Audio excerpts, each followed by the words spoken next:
Hey there YouTubers, diecast collectors, aviation enthusiasts, and anyone else who might be watching this video. It's Lieutenant Mia here with my first ever review of a Hobby Master 172 scale diecast aircraft. Today we're looking at the F-106A Delta Dart, and before I start this, I kind of want to do a little preface, opening with me saying that this is a pretty special video for me, and it's pretty exciting because this is my first ever diecast aircraft in 172 scale. It's something that I've always wanted to get into collecting. I've been watching video reviews for a while on these 172 series scale aircraft, and just really excited to finally have my first one. And it's a pretty special moment, so I figured I'd preface that. I plan on starting my collection and hopefully doing a lot more videos in the future, but just a special moment with this being my first video. A couple more things. A huge shout out to fellow YouTuber Craig Worthington. He's been doing diecast video reviews for a few years now, and he's one of the first YouTubers that I actually ever saw his videos, which kind of got me interested in them. And if you have the time, I definitely recommend checking out his channel. He's done a review on pretty much every aircraft there is offered, at least by Hobby Master and a bunch of other brands, and very informative videos, so I'd recommend go checking out his channel too. Second thing is, I tend to be a bit wordy with my videos. If you haven't figured it out, we're already a minute and a half in and the intro's still going, so I tend to chat and talk a lot. So if you're someone who's into short videos, I apologize, because I really like to kind of get wordy with my videos for a couple of reasons. One, if you're looking into purchasing something like this, or if you're starting to collect as well, and you're going to drop the amount of money that these things go for, I think it's probably in your best interest to know as much about them as you can. So hopefully I'll do super in-depth videos that can give you a lot of insight into the aircraft. I got a new camera here which has selective focus, so I want to get the camera close into the aircraft to give you a view into pretty much every nook and cranny, so you guys can see what it's all about, all the detail, to help make your decision. Second of all, I think the most important thing about it is I just love aviation. I love military aircraft in particular, and I think if I infuse some history and some knowledge that I can learn about the aircraft and kind of share, and you guys can also in the comments, teach me some stuff about the aircraft, I think it'd be a great way to kind of, for everyone to learn about these different aircraft and the history and the legacy that they have. So bear with me, have some fun, and get this review rolling now. So first things first, I want to take a look around the packaging of the aircraft.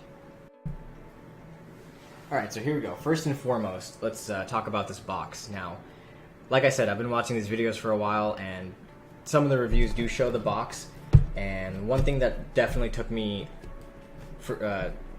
caught me off guard, was just how large this box really is. For some reason in my head, like, you see how big the box is from here to here, in my head I was imagining it to be somewhere in the realm of like this big. So when I took it out of the post office, my mailbox, and pulled it out, it really struck me with how large these 172 scale aircraft really are. And that's a good thing, in my opinion, because when you drop the kind of money that these things go for, having that size really helps to kind of make you feel justified in the purchase that you make, and it just adds a lot of, I guess, I don't know how else to phrase it other than it makes it feel a lot more substantial than if the box was smaller. Taking a look at the box itself though, as you can see, it says F-106 Delta Dart Convair. Let me make sure my autofocus is going here. Hopefully you guys can see that. It's F-106 Delta Dart, tail number F80766, 125th, Florida Air National Guard. I went with the Florida Air National Guard model. The F-106 comes in a variety of different markings. I went with the Florida because I'm a native Floridian myself, and I thought it would have a little bit more connection. Moving around to the side, nothing really fancy. Now, these things on the box are actually stickers. So that's a sticker and that's a sticker, and I'm assuming that they change these stickers up based on whichever model you end up purchasing. Nothing on the side. Up top, you get a nice little preview. Same picture of the F-106 in the front. And on the back, it says, "Making your diecast dream come true.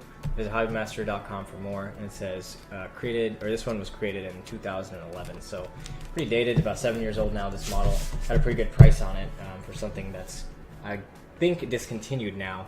I paid about $65 for this, which is a pretty good deal.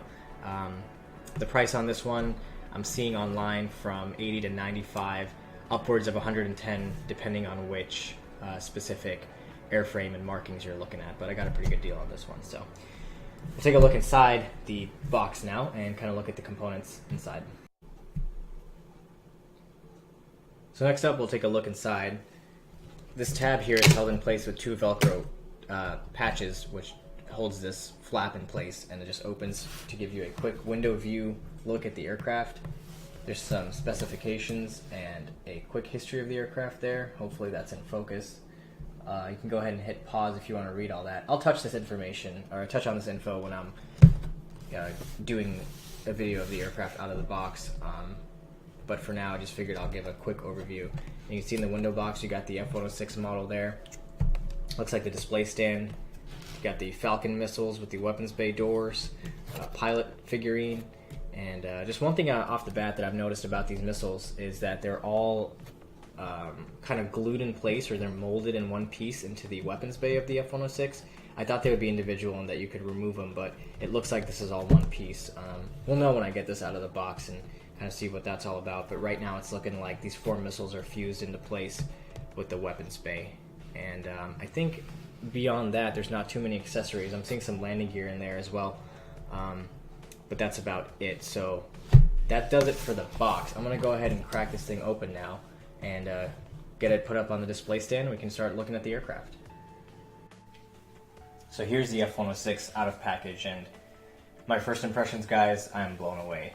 Like I said, this is my first Hobby Master, first time owning a die-cast aircraft of this size and of this scale, and I mean, I'm not going to lie to you, I was a little hesitant when I went ahead and pulled the trigger to buy this thing, but taking it out of the package, feeling it in the hand, looking at all the details, and getting an appreciation for the craftsmanship behind it, I'm 100% satisfied with this product.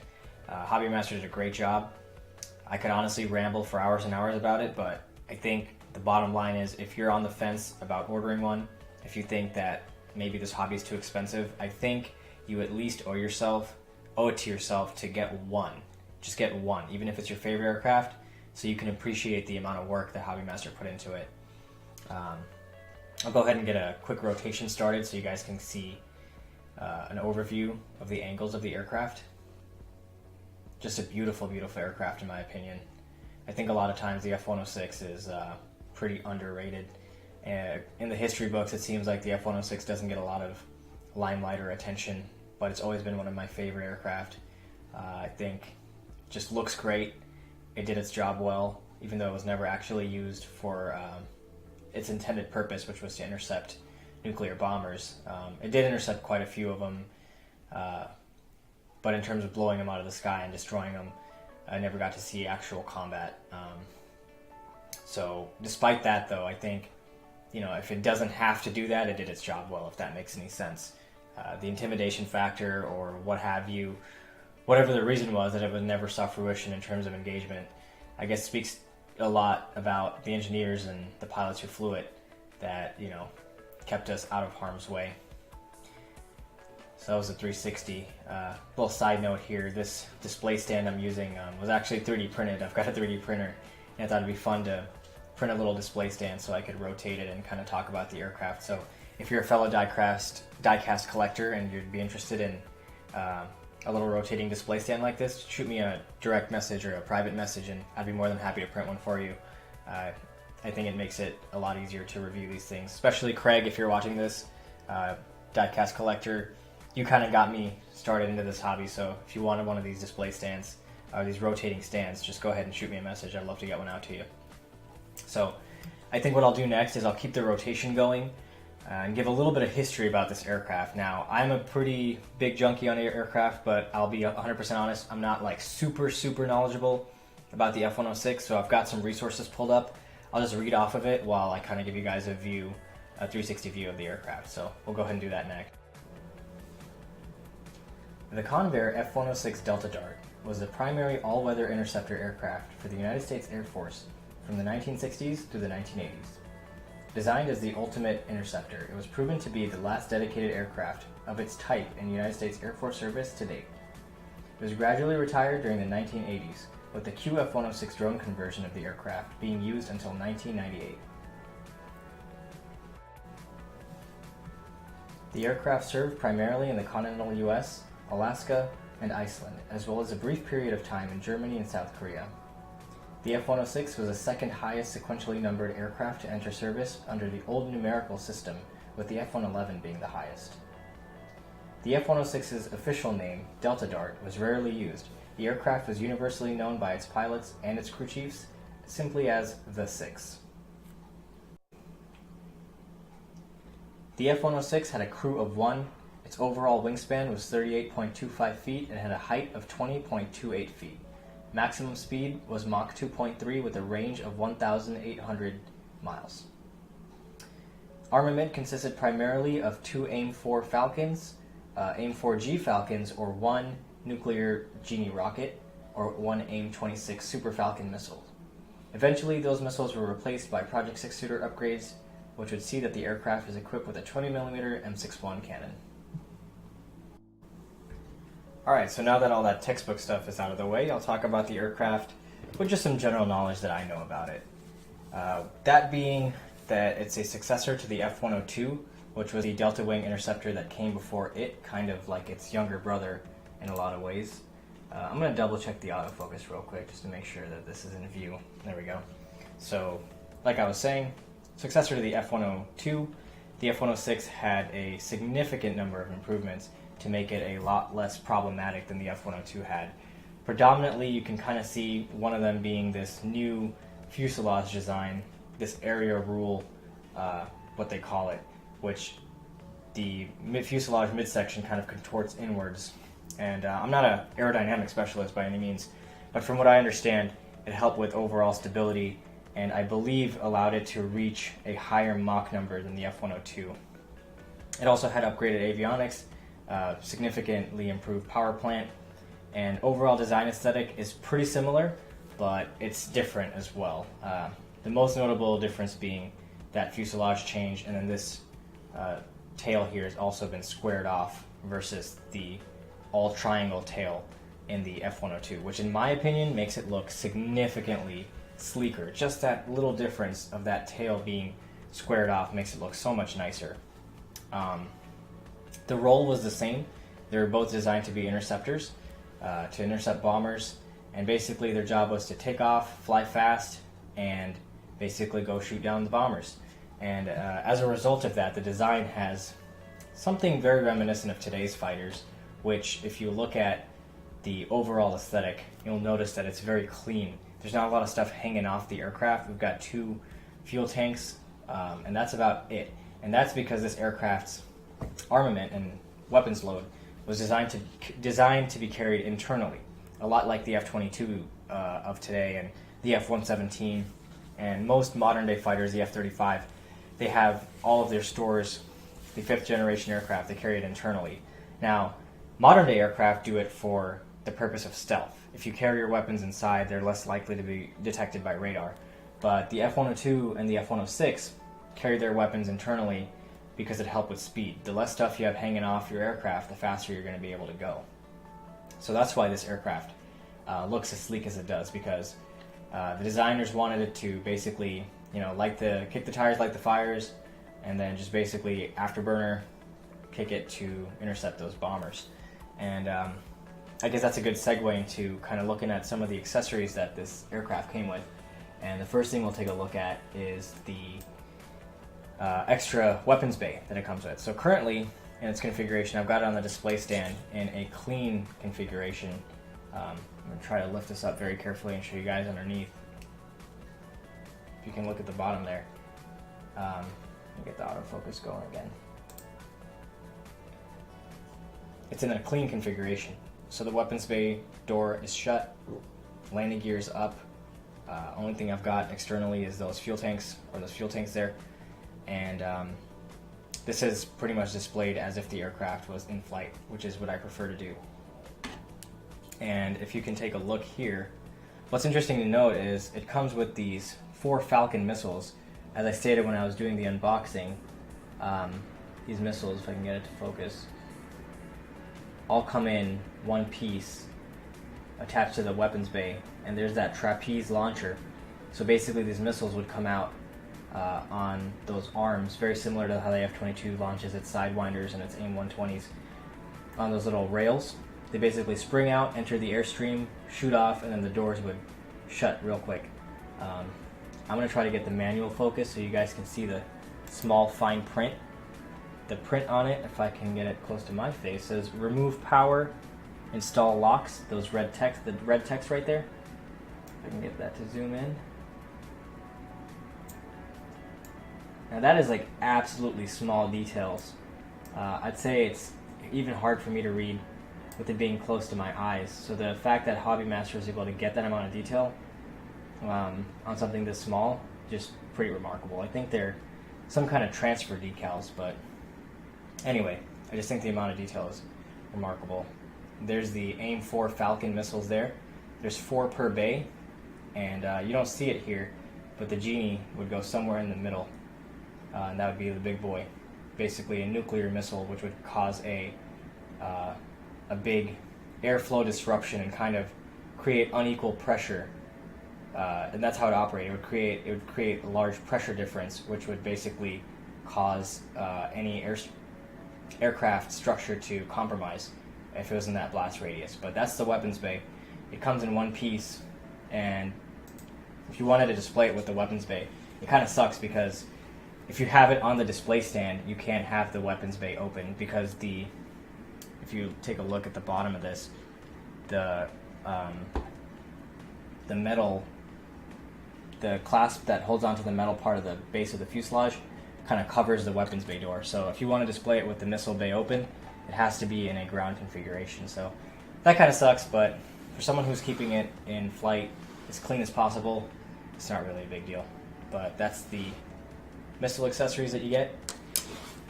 Moving on to the next accessories, you've got your set of landing gear. That's what they look like. They come as one piece as well, so very easy to pop in and out. It's got that nice green color. So having been to the Air Force Museum and seen one of these up close in person, I can confirm that that detailing is accurate. It's nice olive drab color inside. Let me get the focus going. You can see that nice olive color. Almost reminiscent of what the Russians use for the paint scheme nowadays on their MiGs and stuff. They use that green color. That's the rear landing gear.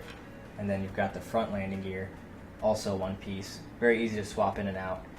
Comes with a little accessory pin that lets you pop these parts in and out. I might one day decide to put the aircraft in a ground configuration, but I'm going to stick with the in-flight for now. You've also got a open canopy variant, so if you want to display it with the canopy open, you'd basically replace that piece and put this piece in. Nice translucent plastic, nice paint job all around, no excessive bleeding. There's no bleeding into the clear translucent part, so very nice job with that. You've also got a little pilot figurine here. Can get that to focus there. Kind of looks really blobby to me, like a lot of reviewers have said. Not really a big fan of these pilots. I really hope there's some aftermarket pilots you can get.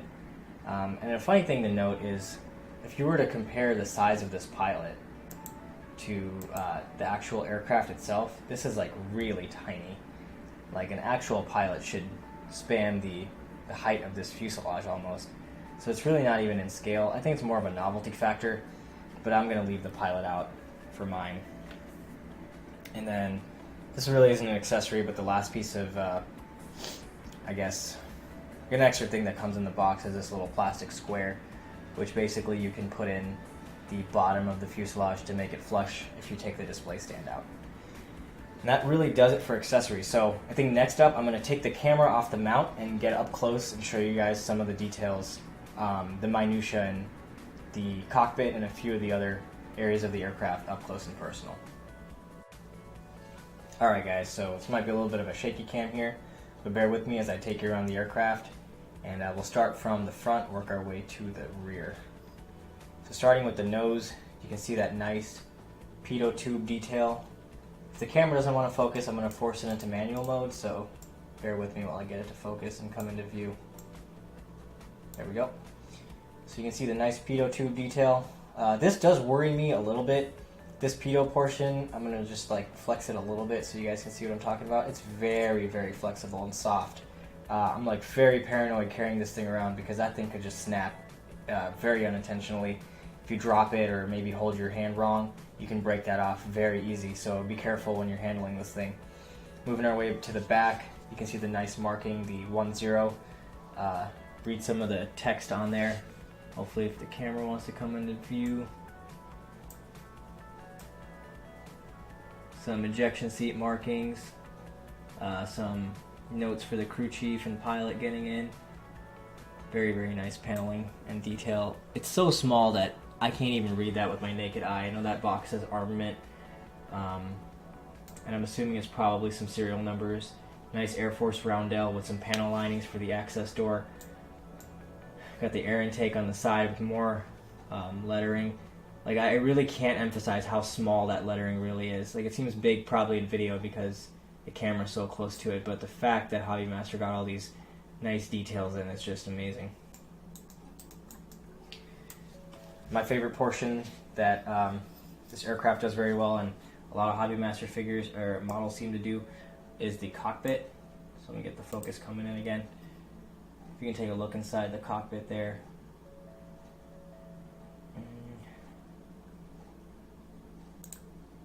Come on, I didn't want to focus. There we go. So, taking a look at the cockpit detail, you can see that they went ahead and put in instrument panels and the stick. The seat is colored. Even the side panels have buttons. I'm going to try to get a better angle on this for you guys. It's really hard to do with the minimal lighting I've got going on here. But anyway, great amount of detail in the cockpit. You can see the vision splitter in the front. Very similar to the SR-71 in terms of shape and that actual splitter in the middle. It's got a nice green tint to the canopy in the front. Not really sure how accurate that is, but I think it looks cool. Adds a little bit of character, kind of reminiscent of how the heads-up display in modern fighters are. They have like a tint of green, so I appreciate that detail. Let me try one last time to get this thing to focus so you guys can get a view. Let's try the left side, maybe it'll work a little better. Get the rotation going.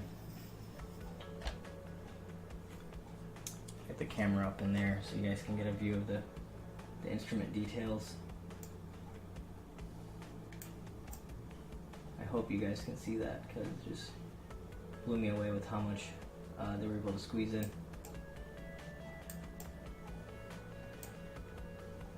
But yeah, so I don't want to harp on that too long. Moving to the back, up top you've got the in-flight refueling receptacle there. At first I thought that should be closed and only open when the door opens up, the hatch up top for the KC-135 or KC-10 to refuel it. But looking at some reference pictures, it looks like it was similar in that design, that the top looked open like that. And moving to the back, just look at all this panel lining. Like, that's not tampograph, that's actual panel lining. Like, if you were to run your finger across it, you could feel the different lines that are recessed. Moving over to the tail splash, got a combat ribbon there, not really sure what that one is. Got a squadron insignia, Florida, with the lightning bolt stripe. I believe this was stationed at Tyndall, not 100% sure, but I think that marking is similar to Tyndall's markings. Could be MacDill as well, but not 100% sure. And then over here, we've got some antennas. Can I get the focus going? There's some aerial antennas there, also very, very thin. Be careful when you're handling it. And then moving around to the afterburner section and the speed brake section up top here. So this would be the speed brake. This little diamond-shaped section would split in two and open up to help reduce the aircraft when it's coming in for landing, or if you needed to bleed off extra airspeed. Like a lot of other reviewers have pointed out, Hobbymaster doesn't do a great job with the afterburner details. But I think for this one it's okay because it's pretty simplistic in design regardless. so I'm not too bummed out about it. And a lot of people have complaints about Hobbymaster kind of skimping on the detail when it comes to the afterburner. We can move into the bottom. Get the camera on the floor here and get it angled up so you guys can take a look. So there's that fuel tank. Nice Squadron, Florida Air National Guard insignia on there with the blue streak. Makes it look very fast. Another roundel on the bottom there. No other pylons really, just those fuel tanks. There's the weapons bay doors in its closed configuration. I'll bring you up close so you can see that detail.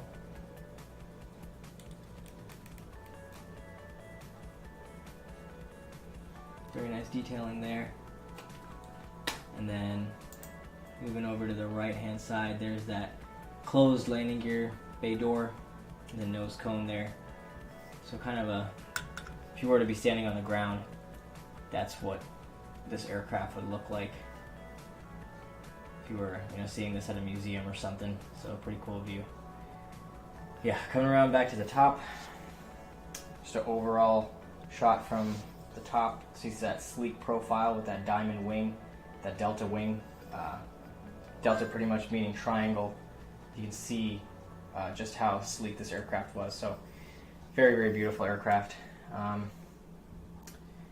Now I'll go ahead and get this camera mounted back up, and I got one last story to share, and then we'll wrap up the review. Okay, so one last little story I wanted to share before we wrap up this video was a pretty famous story involving this aircraft. So there was a model of this aircraft, I believe out of, I'm literally just going to say Nebraska because Nebraska is known for corn, but I'm pretty sure it's not Nebraska. But there was an F-106 known as the Cornfield Bomber. And many of you have probably heard of this aircraft in particular. But basically, it was called the Cornfield Bomber because there was the F-106 went up for a routine training mission in which the pilot eventually went into a spin and was unable to recover the aircraft. So the aircraft was in a spin, couldn't recover it. He tried his best, but the aircraft was deemed out of control. So the aircraft was an out of control flight. And he had to bail out, so he ejected. He made a decision to eject. And what was interesting is when he ejected, the downward force of the ejection motor forced the aircraft's nose to go down. And eventually, the aircraft was able to get out of that spin, reach level flight, and it landed itself. It belly landed itself without a pilot into a wheat field. People like to call the story the Cornfield Bomber, but the aircraft actually landed in a wheat field. And the engine was still running, and basically it kept running until it ran out of fuel. It was running on idle, ran out of fuel, and then it ingested some dirt and stuff, and it had some very minor damage to the aircraft. But Air Force officials were able to recover the aircraft from that field and get it flying again, which is really remarkable. That the aircraft landed itself in a field and was returned to service. And it wasn't returned to service as a targeting drone. It actually was flying operationally again. And I think that's just amazing for the aircraft to have a story that's that wild. And something I want to share with you guys was when I was at the Air Force Museum, I got to meet the crew chief of the F-106, of that exact F-106. And he signed this picture for me. So Senior Master Sergeant Retired Joe Mattis, Crew Chief F-106, tail number 590076. Thank you for this picture. I just want to let you know that I still have it, and I'm probably going to get it framed and put up on my wall and have it next to this F-106 close by. This model here. I know it's not the exact model that F-106 was, but to have a story that cool and that unique, I think says a lot about, I guess, it's not props to the aircraft because it was probably luck that it landed itself, but to have a story that unique is definitely something special when it comes to having ties to this particular airframe. So I thought that was really interesting. I got to see that Cornfield Bomber, that specific plane. It's at the Dayton, United States Air Force Museum in Dayton.